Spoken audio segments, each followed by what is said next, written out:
जसजसा काळ उलटला तसतशी मराठी चित्रपटांची धाटणीही बदलत गेली. कौटुंबिक चित्रपट, विनोदी चित्रपट ते अगदी सामाजिक विषयावर भाष्य करणाऱ्या चित्रपटांना सगळ्याच प्रेक्षक वर्गाचं उदंड प्रेम लाभलं. 100 गाठणाऱ्या मराठी चित्रपटांमध्ये इतिहास घडवायचं काम केलं ते काकस्पर्शाने. आगळावेगळा विषय असणाऱ्या ह्या चित्रपटाने एक वेगळीच उंची गाठली.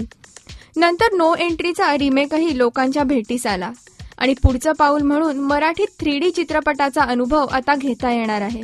महेश कोठारे दिग्दर्शित झपाटलेला या चित्रपटाचा सिक्वेल रसिक प्रेक्षकांच्या भेटीस येणार असून याला तडका लागलाय तो 3Dचा. याच निमित्ताने मराठी चित्रपटसृष्टीत पदार्पण होणार आहे ते हॉलिवूडच्या फॉक्सस्टार स्टुडिओचं. झपाटलेल्या मधल्या तात्या विंचू आणि बाकी सगळ्याच पात्रांनी लोकांना थरारक अनुभव दिला आणि 3D मधून झपाटलेला 2ची एक वेगळीच मजा अनुभवता येईल असं नाही का वाटत तुम्हाला?